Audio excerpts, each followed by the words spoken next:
Satana waponya joka, wasankha mbusa kuti achititse Mulungu manyazi.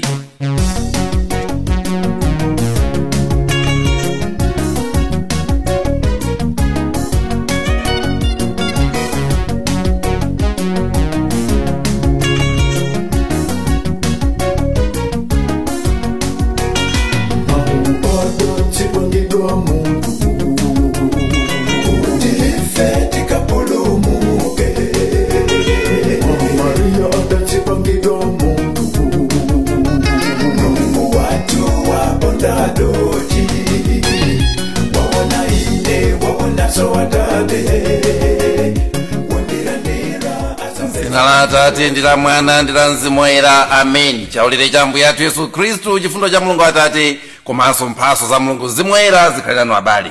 Takumana pano pa Word Made Flesh, pamene timapondesa maudoti ncholinga choyenera kuti Mulungu ayankhule ku nyengo zimene ife tikudusamo. Lero tikunena kuti Satana waponya joka, wasankha mbusa kuti achititse Mulungu manyazi. Ndipo mawu athu tiatenga kuchokera pa Mateyo chapter cha 21 ndime ya 33 mpaka na ndime ya 40. Yesu adati, imvani fanizo lina. Munthu wina anali ndi munda wake. Mundamo adabzalamo mipesa namanga mpanda kuzinga mundawo. Adakumba nkhuti yoponderamo mphesa namanga nsanja yolondera mundawo. Pambuyo pake munda uja anawubwereka alimi. Iye nkunyamuka ulendo wa kuziko lina. Nyengo yothyola zipaso itayandikira, munthu uja adatuma antchito ake kwa alimi aja kuti akatengeko zipaso za munda muja. Koma alimiwo adawagwira antchito aja, wina kummenya, wina kumupha, wina kumponya miyala. Munthu uja adatumanso antchito ena ochuluka koposa oyamba aja, ndipo alimi aja adawachita chimozimozi. Posiriza pake adatumira mwana wake nanena kuti, mwana wanga yekhayo akanchitira ulemu. Koma pamene alimiwo adaona mwana wakeyo, anayamba kuwuzana kuti, ameneyu ndi amene ati azansire chumachi, tiyeni timuphe kuti chizakhale chathu. Sono adamugwiradi namponya kunja kwa mundawo nkumupha. Kodi mwini munda wa mphesa uja akazafika azawatana alimi aja? Iwo anati, azawapha mowazunza alimi oyipawo, munda uja nkubwereka alimi ena amene azampasa zipaso zake pa nyengo yake. Mawu a Ambuye. Ulemu kwa inu Ambuye Yesu Kristu. Abale anzanga, Ambuye Yesu adanenapo kuti nkosoweka ndithu kumaona ndi kuwerenga zizindikiro za masiku athu ano. Uziziwa pamene zinthu zodabwisa zikuchitika mmoyo mwako, ndipo uzisamala mwa njira imeneyo ndi kuchitapo kanthu kuti zinthu zakusokonekere. Chinthu chimodzi chimene munthu akuyenera kumazindikira ndi kusalolela kugwirisidwa ntchito kuti uwononge chinthu chako chomwe. Ndibwereze chimenecho, kusalolela kuti wina akugwirise ntchito uwononge chinthu chako chomwe. Lero ndati ndikukumbuseni abale kuti nthawi zambiri Satana sikuti amakuonongera chinthu iyeyo, koma amagwirisa ntchito iwe wemwe kuti uwononge chinthu chako chomwe. Nthawi zonse ndimapereka chisanzo cha kholo lathu John Chilembwe, amene sikuti azungu anamochera bero ayi, koma anagwirisa ntchito yemweyo kuti awononge bero lokhala lake. Monga mmene anthu akugwirisa ntchito lero Amalawi amene kuti awononge chikhalidwe cha Amalawi, kumabweresa ati mazikhalidwe zoda kuti anthu azikwatirana amuna okhaokha. Atatonongeresi yena iyayi akumapeza wina wake m'Malawi momuno woti awononge zake zomwe. Siyekhayo, mukatenga munda wa Edeni, munda umene unali wabwino koposa, unaperekedwa kwa Adamu ndi Eva. Satana sanabwere kuzawononga munda ujayi, sanabwere kuzawononga zinthu ayi, koma anawagwirisa ntchito iwo omwewo kuti awononge zinthu, ndipo adathamangisidwa mu munda muja. Wokha anawononga munda uja. Satana amazindikira kuti polimbana ndi Mulungu, khumbo lake ndiloti amuonese Mulungu ngati kuti Mulunguyo ndi woyipa, kapena kuti ngati Mulunguyo ndi osachenjera ndi opusa. Cholinga chake chimakhala chiona kuti amushainire Mulungu. Ndi cholinga cha Satanatu anshainire Mulungu ndi kumuonesa kuti ata kumfoyirisira mapulani ake. mukuziwa mmene mulungu Satana ana walira mulungu atamuza kuti tamone Yobu mtumiki wanga kana kuti ndisireni kuti amonese mulungu kuti akunama zona kuti Yobu ndi munthu okhulupirika. Mulungu salimbana ndi Satana, koma Satana ndi amene amalimbana ndi mulungu. Amakhalira kusakasaka joka wina wake kuti amponyere mulungu kuti mulungu amve kuti koma apa ndiye Satana wakhomadi nkhonya amene ndiye Satana. Amankana yangana kajoka kena kake kuli ngati anthu amene akudana amafuna kuti akupange china chake choyipa choti umuziwe. Ndiyerero tikuti Satana waponya joka. Satana waponya joka, wasankha m'busa kuti achititse Mulungu manyazi. Taonani habari mmene dziko lathu lili kuyendera. Takhala ndi atsogoleri m'dziko muno, ena oti anawerenga za chuma, ena madokotala, ena antchito za chifundo, ena maloya, ena a business. Ndipo tikudziwa kuti aliyense mwa atsogoleri amenewa mwa njira yake anayesesa kulikankha dziko lathuli ndikufika nawo pena pake. Ena analikankha kwambiri koposa anzawo chabwino, koma ndithu onsewa amayenda kandime kena kake kuoneka asanayambe kusokoneza zinthu. Ngati mpingo ntchito yathu inali kuwalondoloza amene aja kuti pamene pasakuyenda bwino asasowe upangiri, asasowe ulangizi.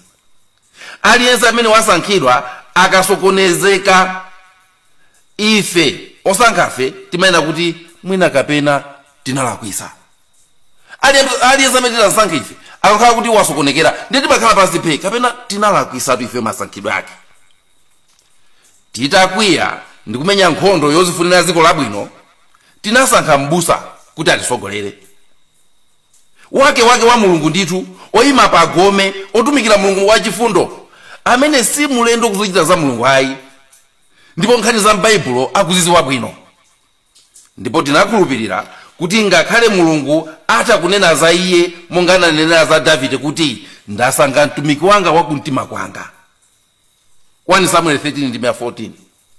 Ndapeza Davide mwana wa Yese munthu wanga wapamtima amene azichita zonse zimene ine ndikufuna. Ntchito zathu mwakutero. Koma tikayang'ana zimene zikuchitika lero, kuyambira tsiku loyamba mpaka na lero, m'busa wake wa mulungu sizikuyenda m'busa wake wa mulungu. M'busa wake wa mulungu chongolowa msungu za matenda opsa zinayamba kuonekera. Masankhidwe a nduna odabwisa, ndipo sipanachedwe corona uyaza moyerayi, covid sipanatalike kolera uyaza moyerayi. Kungokhalanso ngatino Yobu mtumiki okondedwa wa mulungu osachidwa ndi ntchentche, mavuto nyachi pena paliponse. Kolera atangotha cyclone Freddy uyaza moyerayi. Boma ndi chipani chawo nkuzakhalanso ngati muliri wina wapadera wokawa masate 1000 kwacha anthu olirira maboza afetereza. Sizikuyenda mtumiki wa mulungu, m'busa wa mulungu sizikuyenda. Ngati anthu okhulupirira sitingaseke maso, sitingapsinye maso athu ndi kuvindikira mapirikaniro athu ngumangoona ngati kuti izi nzandale. Ayi. Ngati anthu okhulupirira kuti dziko lindi la mulungu sitingasinzine ngumangoona kuti ndi zandale. Izitu Satana walowapo. Satana walowapo ndithu muzimenezi. Tiyita kunena mosalakwa kuti mwa mausogoleri onse uwu ndi umene wadabwisa koposa mtundu wathu. Ndi kutiponya mu ng'anjo ya moto ngati sitikuziwana, ngati kuti kapena sitinamwetulirane nthawi ya mavoti. Aliyense kumachita kudabwa, koma awa ndi omwe aja. Ndikukhulupirira kuti Satana atangomuona m'busayo akuthamangira udindo anangoti male joka wanga ujanda amene. Joka wanga ujanda amene. Mulungu andiziwe sopano.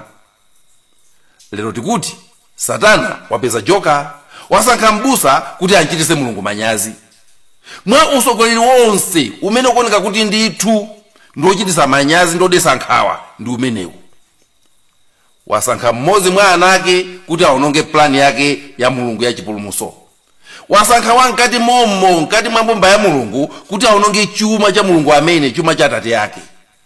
Ali ngati kapita uja wa pa Mateyu 24:48 amene mbuye wake atankhulupirira ndi chuma iye anayamba kumenya antchito anzake nkumadya ndi kumamwa pamodzi ndi zidakwa. Likutero tu Baibulo. Satana akagwira wa nyumbamo amati wagwira ponona. Ndipo ngati iwe suzindikira kuti wambwandiridwa umakhala womvetsa chisoni kwa mtundu wonse pakuti umayamba kuwononga zako zomwe, umayamba kuwononga anthu ako omwe. Mwana olowerera Satana anakadamira nditu mwana olowerera uja ndipo anagwiritsa ntchito kuti aononge chuma cha bambo ake chomwe. Kuli ana mizimu amene Satana waagwira ndipo lero akuononga mabizinesi amakolo awo, akuononga mbiri ya makolo awo. Kugwiritsa ntchito mwana wa nyumba mwako momo kukakuitanira kuba ndi kukulanda zinthu. Samatenga wakutali. Akapeza nyumba momo amati wapeza joka. Tengani Yudasi. Satana anamugwira kuti akaononge mbuye wake Yesu Kristu. Kodi bwanji Satana samatenga zakeyo kapena wina wake wakunja uko? Bwanji sanatole mmodzi mwa Afarisi aja koma onse aja amene ankamudera Yesu nkhawa ndi kumakangana naye, aja amene amadana naye, palibe ndi mmodzi yemwe amene anakampereka. Iniyo mukaene kuti waja samanzi wa Yesu, mukaene kuti waja samanzi wa Yesu kuti mpakana akasowe kuchita kulozeredwa ndi wina wake. Satana ataona nkhwiro ya Yudasi yokonda makobiri anangonyambitira ali apa ndapeza joka, ndapeza joka, ndigwiritsa ntchito munthu wake amene iyi, munthu wake yemweyi kuti achite manyazi. Satana akamakukadamira nthawi zina amakhala kuti waona kena kachemwa iwe konkodola, waona kena kachemwa iwe konkodola, kaya ndikukondesesa makobiri, kaya ndikufoka kwa mtundu chani, ndiye kamene kacha kama nkodola ndikuona kuti koma ameneyo. Lero ena amaganiza kuti ambuye Yesu sanachite bwino posankha Yudasi. Ena amaganiza kuti ambuye Yesu anapanga mistake kumsankha Yudasi. Monga mmene anthu lero akuganizira kuti tinapanga mistake kwa asankhawa. Koma ndi Satana nditu, ndi Satana anaona joka mu chisankho chathu ndipo mmene wadumphira nkhosi safuna kumusiya. Wankakamira nditu pa khosi, wamugika pa khosi. One mistake after another. One mistake after another. Lero ndizi tikumva za misonkho yosekesa kwa basi yoitanisira magalimoto kunja. One mistake after another. Pajatamena kuti choipa chimasowa matampa, choipa chimasowa zivindikiro zambiri. Ndiye zivindikiro zikachepa ma mistake amangokana chulukira. Kuti ukaphimbe chija ufuna ukatenge tampa yapo, ukatenge tampa yapacha kuiwala kuti pana vilikira iwe poso unavilikirapo zina kuinyamula tampa imene yokavilikirapo, ma mistake amangokula. Zoipa zikachuluka matampa amafunika ambiri ndipo matampa amachepa.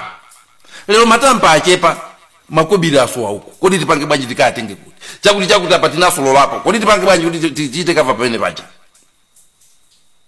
Satana walowamo. Mwina lero titha kunena kuti Satana wazipezera mbusa oti aononge dziko la mbuye wake. Sisa chilendo. Amata kuzera mwa bambo wa nyumba kuti aononge banja lake lomwe. Mamuna wa nyumbamo aononge banja lake lomwe. Zimata kuteka. Ata kumpopa nzimayi kuti aononge banja lake ndi manja ake. Amamva kukoma kutenga wankati momwemo monga mmene andale amamvera kukoma akakaweza membala wankulu wa chipani china. Satana yemweyo ndi uja amene adafunanso kukalowa mwa Petro ndi kumpangisa zomwezo, koma analephera. Petro anamulephera chifukwa Petro anali katundu otetezedwa. Katundu otetezedwa Petro. Petro anali katundu okhomeredwa insurance mwakuti ambuye anachita kulumbira Mateyu 16:18 kuti mphamvu za imfa sizagonjetsa. Mwala weni Petro tanthwe. Yesu amaziwa ndipo sanambisire Petro, anamuza kuti Petro, Mulungu walola kuti Satana akupete nonsenu ngati tirigu. Luka 22:31. Ndipo akunena ambuye Yesu kuti koma ine ndakupempherera kuti usaleke kundikhulupirira. Yesu anateteza Petro ndi mapemphero ake. Wodala Petro. Akuchita kumuuza kuti uchenjere, Mulungu walola kuti mupetedwe. Ambuye Mulungu wanga, bwanji simunamunong'oneze m'busa onzathuyu kuti chenjera, Mulungu walola kuti chipani chanuchi chonsechi chipetedwe. Bwanji simunamchenjeze. Lero ndichi chingokhala ngati chipani cholozedwa, chingokhala ngati chipani chopepetulidwa. Ntchito za Satana amagwiritsa ntchito manja anu omwe kuti muononge tsogolo la ana anu. Kodi chipani chimenechi, kodi zipani zimenezi ana amene akubwera m'mbuyomo azapeza anthu akuzikhulupirirabe? Chimakhala chomvetsa chisoni kugwiritsidwa ntchito kuti uononge zako zomwe. Ngati mwana unamizidwa kuti aloze ndi kupha makolo ake amene akhala kumulipirira fizi, afiti anzake kumuuza kuti tiye waphe awawa tikugulira ndege. Munthu kupha dziko limene lakukuza nthawi yonseyi, kupha dziko limene lakhala kukusamalira nthawi yonseyi, kulakwira mtundu wako. Ngati pali tchimo limene Paulo woyera sanafune kuti limukhuze, ndilo tchimo lolakwira mtundu wake. Adachita kuyitanisa msonkhano ku Roma ndi kuwauza anthu kuti ngakhale ndabweresedwa kuno sindinalakwire mtundu wathu kapena miyambo ya makolo athu ayi. Sikuti ndinali nkanthu koneneza mtundu wanga ayi, akufuna kupewa tchimo lolakwira mtundu wako. Ntchito zathu mu 28 ndi 17 mpaka na 22. Koma onani lero anthu sakuchiona choyipa, sakuchiona choopsa kulakwira mtundu wawo omwe. Ngakhale pa nkhani zosokonekera ngati zokwatira namuna okhaokha izi zamathanyulazi, mtumiki wa Mulunguyi wangotidu nzina lakulemekeza malamulo. Ndiye ndizija njoka imalowa mnyumba na utoyiona nzina lakuteteza chilengedwe. Funso nkumati titalubalubwa zonsezi ndiye titaninso pano. Palibe yankho loposa kunena kuti tibwerere kwa Mulungu. Hosea 6 ndi 1 mpaka na 3. Tiye ntibwerere kwa chauta, watikhavula komabe azatichirisa, watikantha komabe azamanga mabala athu. Inu ndine tikungoyenera kubwerera kwa Mulungu ndi pemphero. Timapempherera mvula kuopa njala. Nthawi iliyonse mvula ikasowa timakayipempherera. Lero yakwana nthawi yakuti mipingo yonse iyitanise mapemphero opempherera mtsogoleri wathu. Chifukwa apa zafika pa muliri tsopano. Ambuye Yesu adateteza Petro ndi pemphero. Mpingo wathu wa Katolika umateteza mabishopu ndi papa ndi mapemphero. Misa iliyonse timatchula ndipo timapempherera. Petro atamangidwa, mpingo unapemphera kosalekeza ndipo anatulutsidwa. Tisamusiye mtsogoleri wathu yekha. Tisamusiye mtsogoleri wathu yemwe. Ndikutheka ndithu kuti ali m'maunyolo. Azibusa anzake, atsogoleri anzake, muyitaniseni mapemphero munthuyu. Timusonkhanire ndi kumpempherera monga mmene timapempherera mvula muja. Kati tikasonkhana ku stadium, tikasonkhane monga mmene timasonkhanira muja mapemphero a dziko lathu, ndipo timpemphe Mulungu anchitire chifundo. Apo apa ndiye Satana wapeza ndithu. Wagwira joka, cholinga chake anchitise Mulungu manyazi. Aziti wako yemwe ndamene waononga ziko, wako yemwe ndamene waononga nthaka ya Malawi. Abale anzanga, tikungoyenera. Pemphero ndi chida cha mphamvu. Ndiye pano ndimaliza ulaliki wangawu ndi pemphero limene ndikufuna kuti ndikupempheni kuti mulikopere pena pake ndipo muzimpempherera tsiku lililonse mtsogoleri wathuyo. Tipemphere. Mulungu wamphamvu zonse, mwana wanu adateteza Petro ndi pemphero la mphamvu pa nthawi imene mudalola kuti Satana awapete ophunzira ake onse. Lero tikuona zizindikiro zodabwisa za ntchito za Satana pakati pathu. Tikupemphani kuti inu amene pachiyambi mudamusankha mtsogoleri wathu kukhala m'busa woweta nkhosa zanu, lero musamusiye kuti akhale mgulu la mimbulu yowononga ana anu osankhidwa a dziko lino la Malawi. Koma mumpulumutse ndipo mumuunikire ndi kuwala kwa mphamvu komwe kuja kumene mudagwetsa nako Saulo pa njira ya ku Damasiko. kuti zonga mamba zitachoka m'maso mwake athe kuonanso nakhalenso mtumiki wanu wamphamvu ndi kubwezeretsa ulemu wanu m'dziko muno. Imvani kulira kwa mtundu wa Malawi monga mudamvera kulira kwa ana a Israeli ku dziko la ukapolo la Igupto. Misozi yathu monga misozi ya khanda lopanda mphamvu, kulira kwathu monga kwa Ismaeli mwana wa Haga, kukwere ngati pemphero ndi kumveka ku mpando wanu wachifumu. Ng'ambani thambo ndi kubwera kuzationetsa njira yopulumukira. Tipaseni mphamvu zosinthira zinthu m'dziko lathu ndipo mutichotsere mantha opanga zinthu moyenerera.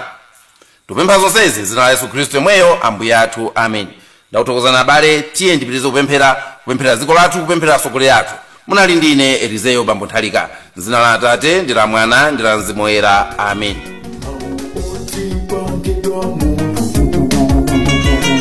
Yesu mwana wa Mulungu ndidona tonse mwaye timwaye tikapeze moyo ndima wake tsiku ndi tsiku tizayenda mkuwala kwake tizafunika chuma chosata tizapeza mtendere mu mtima ndima wake tsiku ndi tsiku tizayenda mkuwala kwake tizafunika chuma chosata tizapeza mtendere mu mtima.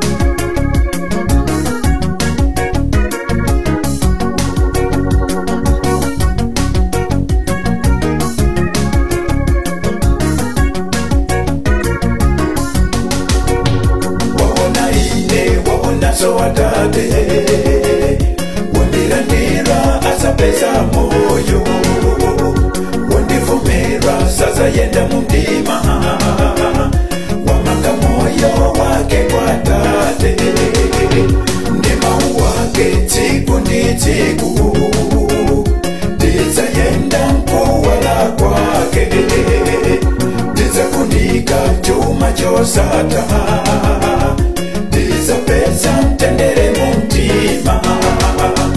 Wabona ine wabona so watate wandilandira asapeza moyo wandivumira sasa yenda mu mdima